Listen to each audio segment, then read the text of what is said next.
Most people get a card and some flowers from their parents on graduation day.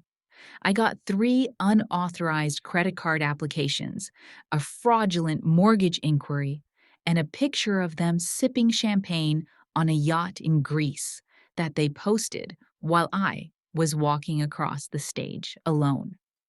This isn't a story about hurt feelings. It's a story about betrayal. My name is Nora Hayes. Before I tell you the rest of my story, it would mean the world to know you're on the other side of this screen. Just drop a single word listening in the comments below or let me know where you are. I love hearing how far my story reach. Sometimes even the smallest connection can make the heaviest story feel a little lighter. Don't forget to subscribe and join me on this journey where the unspoken feelings of the past finally find their voice. Sometimes, even the smallest connection can make a story feel heard. Thank you. And now, here's the price I paid. It all began the night before my life was supposed to change. The air in my Boston apartment was thick with the scent of drafting paper and stale coffee, the official perfume of ambition. Blueprints for a downtown revitalization project were spread across my floor like a paper ocean, but my eyes were fixed on my laptop screen. On it was a 3D rendering of the Pinnacle Prize, the most prestigious award for emerging architects in the country. My holy grail. For 6 years, it had been a distant dream. Tonight, it felt like a promise. I was exhausted down to my bones, the kind of tired that sleep can't fix. But underneath it, a current of hopeful energy buzzed. Tomorrow night was the gala, and for the first time I let myself believe my family would be there to see it.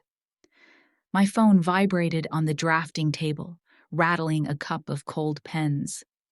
A text from my mother, Eleanor. Nora, my darling, just thinking about you. Your father and I are so incredibly proud. Can't wait to see you shine tomorrow night. We love you. A small, involuntary smile touched my lips. My shoulders, perpetually tensed, relaxed a fraction of an inch. Maybe this time would be different. Maybe the years of missed birthdays, for work emergencies, and forgotten parents' weekends, for can't-miss golf tournaments, were in the past. This was the pinnacle. You don't miss the pinnacle. The hope lasted for exactly 90 seconds. My phone buzzed again. My older brother, Leo. Mom sounds super psyched. Hey, BTW, can you spot me $300? Need to upgrade my graphics card ASAP. You can count it as an early celebration gift for your big win. The warmth in my chest evaporated. There it was, the familiar 1-2 punch my mother's love used as the opening act for my brother's request. With a sigh that felt like it came from the soles of my feet, I opened my banking app. My fingers moved automatically, a well-rehearsed dance of familial obligation. Name, Leo Hayes. Amount, $300. Note, graphics card. Send. The confirmation screen flashed, my balance shrinking. The sight of the numbers dropping triggered a memory sharp and unwelcome. It was from 3 months ago, the deadline to pay the Pinnacle's steep submission fee. I was in a small, dusty antique shop in Beacon Hill, my hands trembling slightly as I sold my most prized possession, a portfolio of original Zaha Hadid concept sketches. I had spent 6 months of freelance work, every spare dollar to acquire them. Selling them felt like cutting off a limb. As I completed the transaction, I could hear my parents' voices drifting from the living room of our family home. They weren't talking about me or the sacrifices I was making. They were debating the merits of a new Lexus SUV. The silver just looks more successful. Don't you think, Julian, my mother had said, it's important to keep up appearances. The memory vanished as quickly as it came, leaving a bitter taste in my mouth. I closed the banking app and stared back at the shimmering trophy on my screen. Tomorrow, I told myself. Tomorrow, it would all be worth it. The Boston Museum of Contemporary Art was a cathedral of glass and steel, a fitting temple for a night meant to celebrate creators. Hushed conversations murmured under the soaring ceilings as the biggest names in architecture mingled, champagne flutes in hand. I smoothed down the fabric of my simple black dress, feeling like an imposter. My table was front and center, a privilege reserved for the nominees. It was set for 5. Anya, my best friend since our first brutal year of grad school, sat beside me, a calming presence in a sea of anxiety. The other 3 seats were gaping voids. 3 empty chairs for my father, Julian, my mother, Eleanor, and my brother, Leo. They're probably just stuck in traffic, Anya said, squeezing my hand. I nodded, but the knot in my stomach tightened. The ceremony began. My phone stayed dark in my lap. I had called 3 times, sent 5 texts. The last one read, "They're starting. Hope you're here soon." The little blue bubble remained stubbornly singular. No delivered, no reply. As the presenters went through the lesser categories, excellence in urban planning, innovation in sustainable materials, my hope began to curdle into a cold, familiar dread. The silence from my family was louder than any excuse they could have possibly invented. A ripple of applause brought me back. They were announcing a winner for a different category. As people clapped, my phone vibrated and my heart leaped. Finally, I fumbled for it, a surge of relief washing over me. But it wasn't a text or a call. It was an Instagram notification. Eleanor Hayes just posted for the first time in a while. My thumb trembled as I opened the app. And there it was. The first photo punched the air from my lungs. It was my parents, Julian and Eleanor, raising champagne glasses on the deck of a massive cruise ship. Behind them, the Aegean Sea sparkled, dotted with the iconic whitewashed buildings of Santorini, Greece. The caption posted just 30 minutes ago read, "Sometimes you just have to treat yourself. Living with no regrets." You. My blood ran cold. I swiped left, a masochistic impulse guiding my hand. The second photo was of Leo. He was at a poker table inside the ship's casino, a triumphant grin on his face as he posed with a mountain of chips. They weren't stuck in traffic. They weren't sick. They had lied. They were on the other side of the world, gambling and celebrating, while I sat here surrounded by strangers waiting for them. The sound in the room faded to a dull roar, like rushing water in my ears. I felt Anya's hand tighten on mine, her eyes wide with shock as she glanced at my screen. And in that moment, as my world shattered, the presenter's voice cut through the haze. And the winner of this year's prestigious Pinnacle Prize is Nora Hayes. The room exploded. A spotlight hit me, blinding me. Everyone was standing, clapping, their faces turned toward me. Anya was pulling me to my feet, whispering congratulations that I couldn't hear. I walked toward the stage in a dreamlike trance, each step feeling like I was wading through deep water. The bright lights, the applause, the sea of smiling faces, all of it was a blur. The only thing I could see with perfect, horrifying clarity was that picture of my family smiling without me under the Greek sun. I accepted the award, a heavy, cold piece of sculpted metal. I felt its weight in my hands as I turned to the crowd, raised it high, and smiled for the cameras, a perfect, beautiful architectural lie. The after party was a blur of handshakes and air kisses. Colleagues praised my design, critics lauded my vision, but I felt nothing. It was like watching a movie of my own life. I nodded, I smiled, I said thank you, until the words felt like foreign objects in my mouth. As soon as I could, I escaped to the museum's rooftop terrace. The cool Boston air was a welcome shock to my system. Below the city, sprawled out a complex and beautiful grid of light and structure.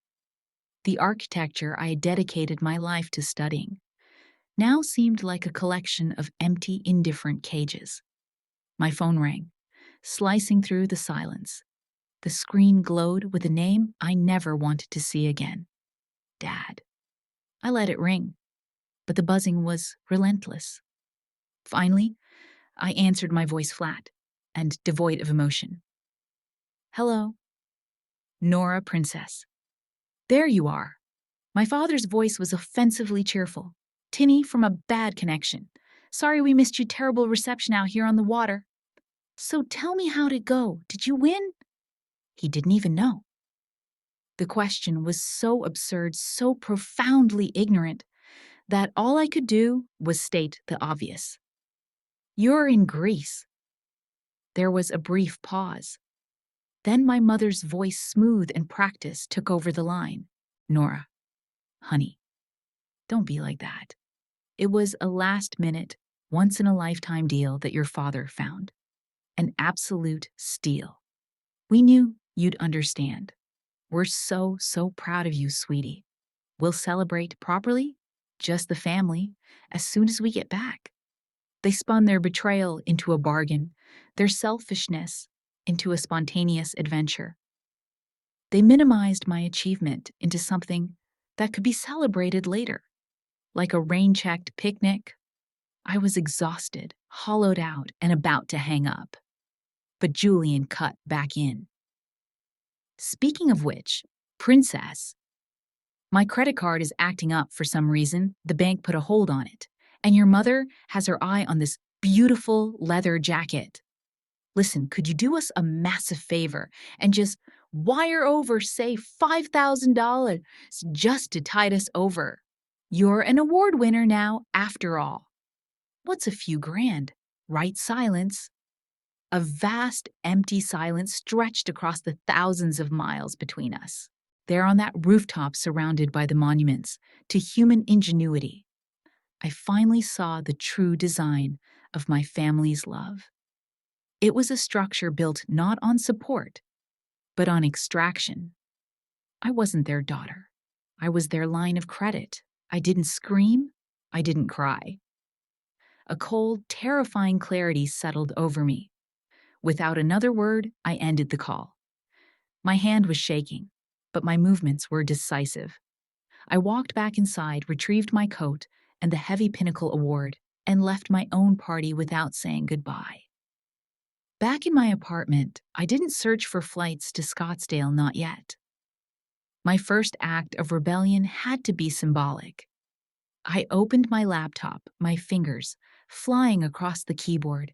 I searched for the Glass House Berkshires, a masterpiece of modernist architecture, a sanctuary of transparency and light. I used the money they had just demanded to book a one-week stay for myself starting tomorrow. The confirmation email popped into my inbox a moment later. It was a simple receipt, but it felt like a declaration of independence. I was choosing my passion. I was choosing myself. I was choosing architecture. The war had just begun. The drive to the Berkshires was a blur of green foliage and gray asphalt. I didn't listen to music. The only sound was the hum of the engine and the replay of my father's voice in my head, asking for $5,000. The glass house was even more stunning than its photos. Tucked away in a dense forest, it was a perfect transparent box, a structure that didn't impose on its environment, but rather invited it inside. For the first time in days, I felt like I could breathe. The walls of glass, which I thought might feel exposing instead, felt honest. There was nothing to hide. For 48 hours, I let the world fall away. I turned my phone off, silencing the inevitable storm of calls and texts. I sketched in my notebook, the charcoal scraping against paper, a comforting, familiar sound.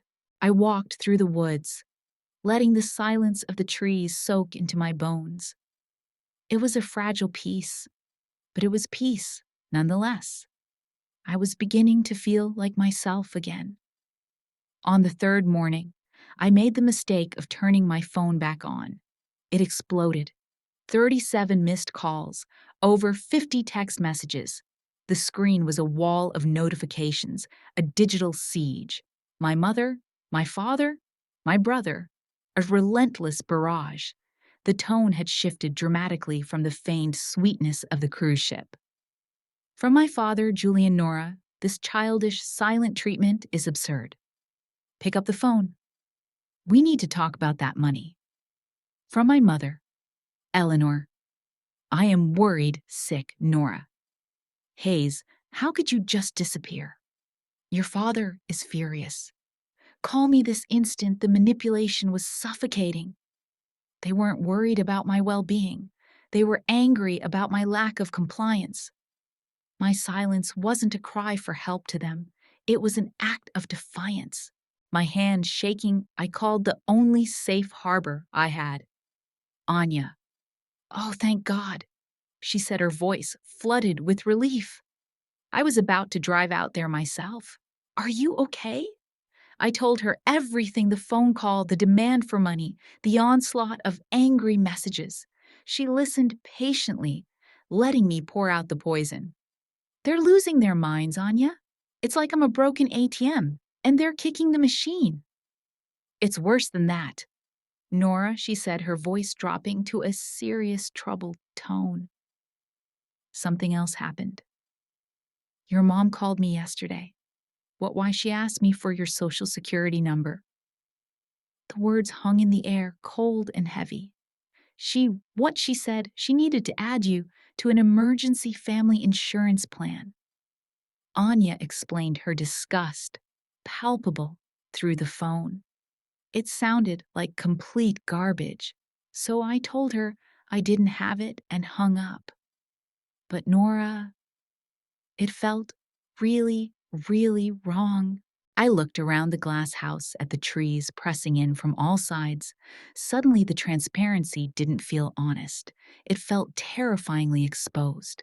The threat wasn't just about money anymore. It was about something far more sinister. Anya's warning echoed in my mind for the rest of the day. An emergency insurance plan. It made no sense. A cold dread, heavy and metallic, settled in my stomach. For years, I had operated on a willful ignorance when it came to my family's finances, paying what they asked and trying not to think about the why. That ignorance was no longer a luxury I could afford. That evening, I sat at the simple wooden table in the glass house. My laptop opened, the forest outside turning a deep, inky black. I logged into my credit report service, telling myself I was just being paranoid, that all I'd find was a student loan and a single credit card with a responsible balance. The dashboard loaded. My credit score was excellent. I let out a breath I didn't realize I'd been holding. Then my eyes drifted to a section I rarely looked at, recent hard inquiries. My heart stopped. It wasn't one inquiry. It was a list. Bank of America Mortgage Division. Date 2 months ago. American Express Platinum Card Services. Date 6 weeks ago. Chase Sapphire Reserve. Date 5 weeks ago. 3 inquiries I had never made. 3 attempts to secure massive lines of credit under my name. My hands trembled as I clicked on the details for the mortgage inquiry. An address was listed. A familiar address. The address of my parents' sprawling Tudor-style house in a Boston suburb. My childhood home. The purpose of the loan was stated in cold corporate text: cash out refinance for home renovation and expansion. A memory surfaced so casual I had dismissed it at the time. My father standing in his dated study a few months ago, swirling a glass of scotch. You know, Nora, with that pinnacle prize money, you really should design a proper new wing for us. A grand office for me, maybe a sunroom for your mother. I had laughed it off as one of his expensive daydreams. But it wasn't a daydream. It was a blueprint. They had seen my rising success not as a reason to celebrate me, but as an opportunity to leverage me. They were planning to gut their house and rebuild their lifestyle, and they were going to do it by shackling me to a mountain of debt. I stared out through the glass walls into the darkness of the woods. The feeling of being exposed was no longer just a feeling, it was a fact. I wasn't just the daughter they neglected. I was the project they were developing, and the foundation was my stolen future. Panic is a paralytic. For a full hour, I sat, frozen, my mind racing, but my body unable to move. They hadn't just betrayed me, they had committed fraud. This was bigger than a family drama. This was a crime. My first coherent thought was Anya. I called her, my voice a choked whisper. I explained what I'd found. She didn't hesitate. Stay put. Don't call them. Don't text them. Don't do anything. I'm making a call. 10 minutes later, my phone rang. It was an unknown number. Nora Hayes. This is Alistair Finch. Anya told me you might need some advice. His voice was calm, steady, and carried the weight of quiet authority. He was a retired Harvard law professor and a close friend of Anya's family. He listened patiently as I laid out the facts. When I finished, he said two things that would become my mantra for the weeks to come. First, you do not engage. Not a single word. Second, you become a librarian. Collect, document, and save everything. Every email, every text, every bank statement. We build a case with bricks of evidence. Guided by his advice, I transformed my panic into a methodical search. I spent hours combing through years of digital history. I found the text from Leo asking for money for his gaming console, the email from my mom about a leaky roof that never got fixed. The pattern was undeniable. Then I found it. An email from my father sent 3 months ago. The subject line was innocuous. Quick document for the bank. Princess? It read. The bank needs a copy of your degree and a signed asset verification form for our refinance. Just a formality to prove family assets. Could you sign the attached PDF and send it back? At the time, I'd been in the middle of a major project deadline. I thought it was strange, but I dismissed it and forgot to reply. Now I saw it for what it was, the beginning. The cornerstone of their entire fraudulent structure. This was the proof I needed against my father. I downloaded the attached PDF to save it to my evidence folder. On a whim, I opened the document's properties. My eyes scanned the metadata, created modified file size, and then author. My breath caught in my throat. The author of the document wasn't Julian Hayes. It was Leo Hayes. It was a gut punch that knocked the wind out of me. My lazy, harmless brother, the one who couldn't hold a job but could quote the specs of every new processor on the market. He wasn't just the clueless leech. He was the forger, the tech guy, the one who had likely built the online applications and faked the digital signatures. The betrayal wasn't just my parents' grand design. It was a full family enterprise. As if on cue, my phone rang.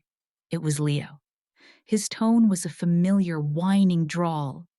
Nora, God, finally! What is your deal?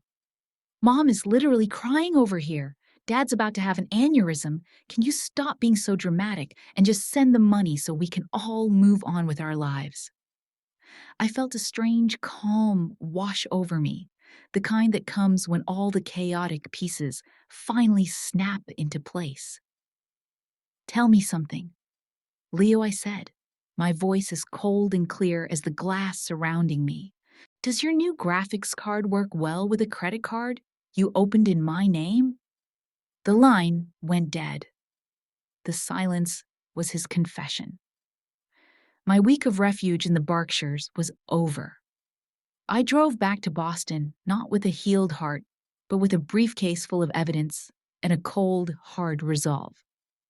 I met Professor Alistair Finch at his office near the university, a warm, cluttered room that smelled of old books and leather. He reviewed the documents I had printed out, his expression growing more grim with each page. "This is extensive," he said, finally looking up at me over his spectacles. "This is not a simple case of familial pressure, Nora. This is calculated long-term financial fraud." He laid out my options as if they were architectural plans. Path A is reconciliation. You confront them, use this evidence as leverage to get them to stop and try to salvage some version of a relationship. Path B is justice. You file a police report and we pursue this through legal channels. One path might save your family, he said, his eyes meeting mine. The other will save you. You cannot choose both. I left his office with my head spinning and went to a nearby coffee shop. The choice he presented felt impossible. Burn it all down or let them burn me. As I sat there nursing a cold coffee, my phone buzzed with a notification for a new voicemail. It was from my mother. I pressed play. Her voice, thick with practiced tears, filled my ear. It was a masterpiece of emotional manipulation. She never admitted guilt, only sorrow for my unhappiness. She blamed my father's ambitious ideas and my brother's immaturity. She recalled memories from my childhood, a trip to the beach, the time she nursed me through the flu. It was all designed to reactivate the deeply programmed guilt of a good daughter. "Please just come home, Nora," she sobbed at the end.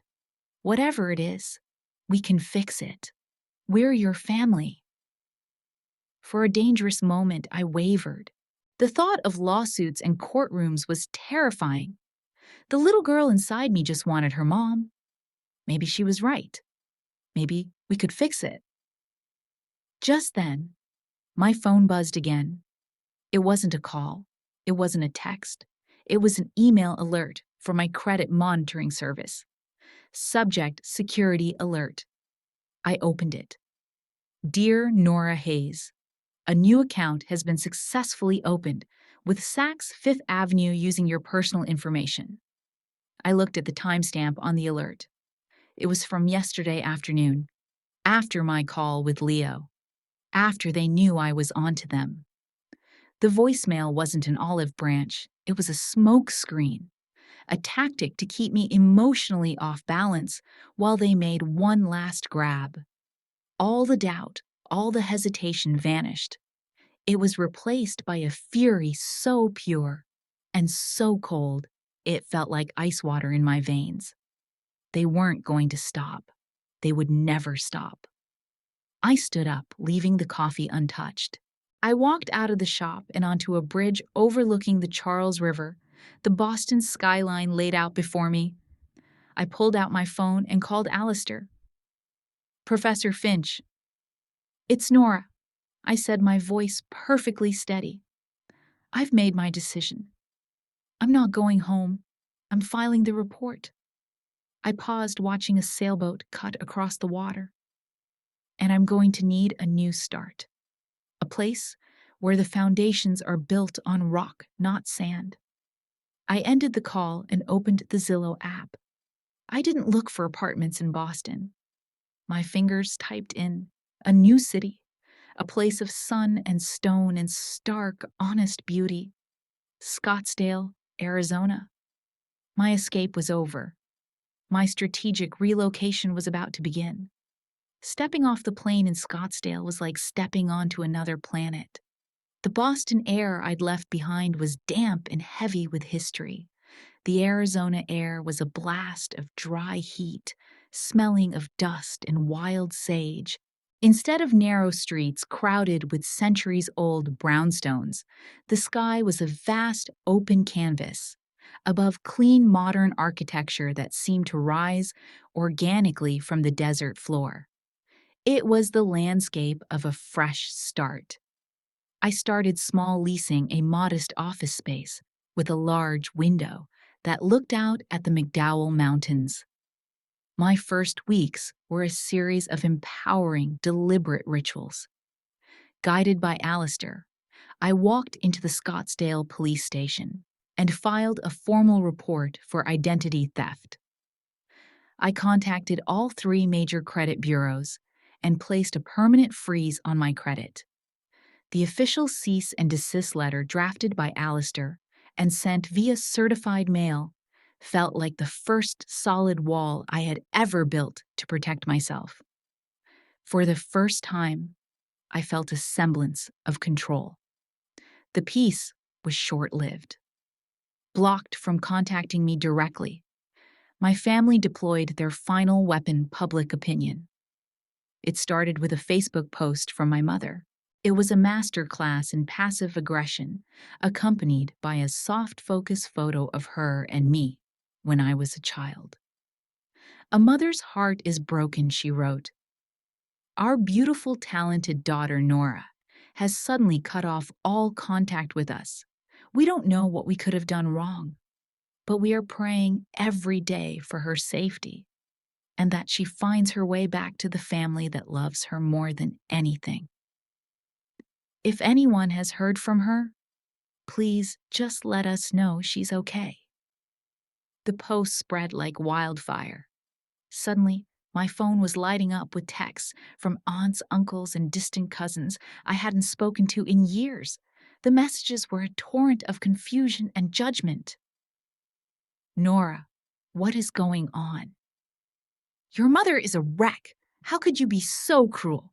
There are two sides to every story, but abandoning your family is never the answer." They had successfully painted me as the villain, a cold, ungrateful daughter who had inexplicably turned on her loving parents. The isolation felt immense, a desert of my own. I was tempted to hide, to retreat into the anonymity of my new city, but I knew that was a blueprint for failure. So I forced myself to go to a local mixer for the American Institute of Architects. I stood awkwardly in a corner, nursing a club soda, feeling the weight of every curious glance. "You're Nora Hayes, right?" a voice next to me said. I turned to see a woman my age with sharp, intelligent eyes and a confident smile. "I'm Sloan. I followed your pinnacle win. Your work on the Seaport project was brilliant. We started talking first about design and materials, then about the industry. Boston's old guard can be brutal," she said with a knowing look. "Glad you escaped to the sunshine." She didn't ask why I'd left. She didn't pry. She just saw me as a fellow professional, an equal. In that moment, surrounded by strangers in a strange new city, I felt the first brick of my new foundation settle into place. 6 months passed in a blur of hard work. My small firm, Hayes Design, started to get noticed. I took on small projects, pouring all my pain and focus into my work, and slowly I began to build a reputation. Then the email arrived. An invitation to be a keynote speaker at the International Architecture Symposium in Phoenix. My Pinnacle Prize win had put me on their radar. It was the biggest opportunity of my new career. My proposed topic was approved immediately. Building with integrity. Ethical design in a compromised world. The night of the symposium, I stood backstage, my heart hammering against my ribs. The main hall was packed with over 1,000 architects, developers, and critics. In the front row, Sloan gave me an encouraging thumbs up. For the first time in what felt like a lifetime, I wasn't a victim, or a daughter, or a defendant. I was an architect. I was ready. My name was announced to a wave of applause. I walked to the podium, adjusted the microphone, and looked out at the sea of faces. I took a deep breath, ready to begin. That's when the chaos erupted. A commotion at the back of the hall. Shouting. The heavy doors burst open, and 3 figures pushed past the frantic event staff. My blood turned to ice. It was Julian, his face red with rage, Eleanor clutching her chest in a performance of frail distress, and Leo, his phone held high, already live streaming. They had flown to Arizona. They had found me. Julian pointed a trembling finger at me, his voice booming across the silent, cavernous room. There she is. That's our daughter. The one who abandoned her family when we needed her most. Gasps rippled through the audience. Phones began to emerge, their small lenses turning to capture the drama. My career, my new life, everything I had meticulously constructed was about to be demolished in a viral spectacle. For a heartbeat, the world stopped. The hundreds of faces in the audience blurred into one giant, accusing eye. The air crackled with shock and whispered speculation. This was it, the public execution of my reputation. The old Nora, the girl who craved their approval, would have frozen, crumbled, or fled. But the old Nora was gone. She had been left behind in a glass house in the Berkshires. I took a slow, deep breath.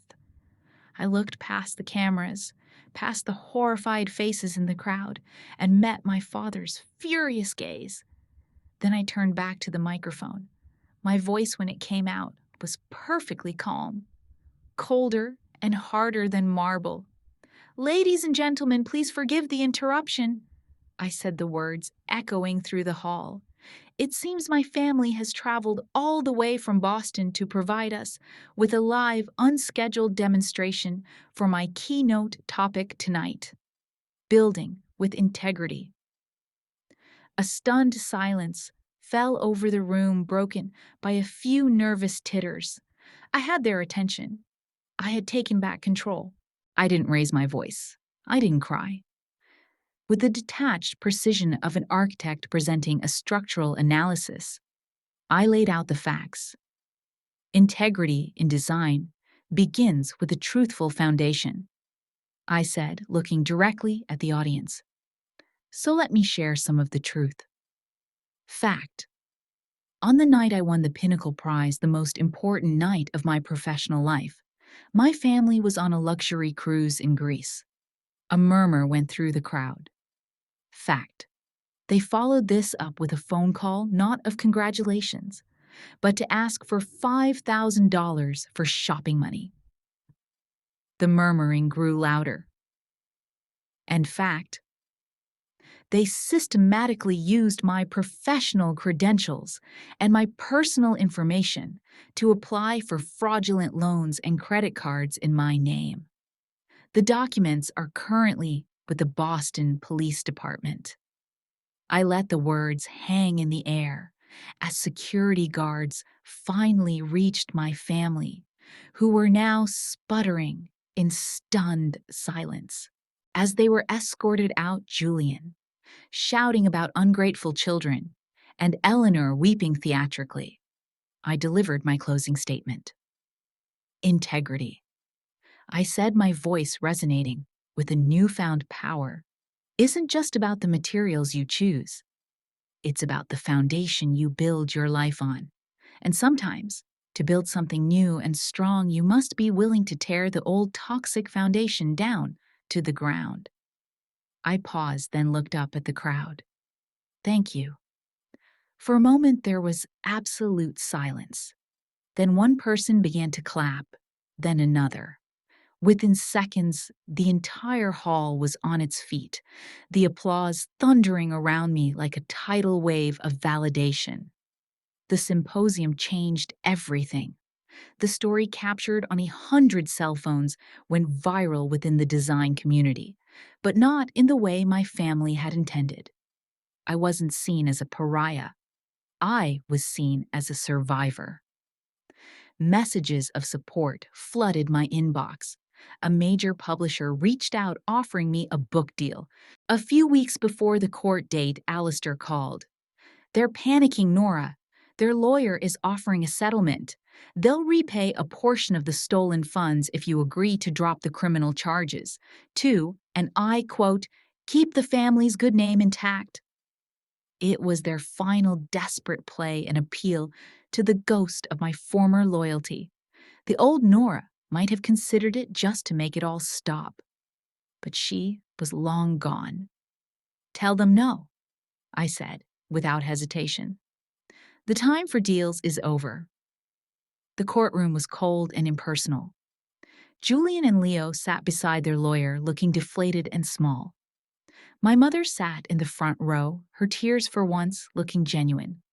I didn't feel anger or pity. I felt nothing. They were a failed project, a structure I had finally condemned. The judge's verdict was swift, guilty on multiple counts of wire fraud and identity theft. As the gavel struck the wood, the sound didn't feel like victory. It felt like closure. A permanent, load-bearing wall had just been erected between my past and my future. Walking out of the courthouse, my phone buzzed with a text from an unknown number. I almost deleted it, but something made me look. "Nora, this is your Uncle David. I read about what happened." "I'm so sorry. Your father did the same thing to me with our parents' inheritance years ago. I was too ashamed to fight it. I am so damn proud of you for standing up to him. The rest of the family is with you." Tears welled in my eyes. I wasn't the one who had broken the family. I was just the one who had finally turned on the lights. 1 year later, I stood on the cantilevered balcony of a house I had designed, watching the sunset over the Arizona desert. The light painted the mountains in hues of orange and purple. My firm haze design was thriving. My book, Toxic Blueprints, had become a surprising bestseller. The house was filled with the low, happy murmur of conversation. It was the week of Thanksgiving, and I was hosting a dinner. Anya had flown in from Boston. Sloane was laughing with a group by the fireplace. Professor Alistair Finch was on a large screen. Via video call, a glass of wine in his hand, looking like a proud father. My new partner, a kind landscape architect who had never once made me feel like my piece was an inconvenience, was by my side. This was my family, the one I had built. The doorbell chimed. I went to answer it.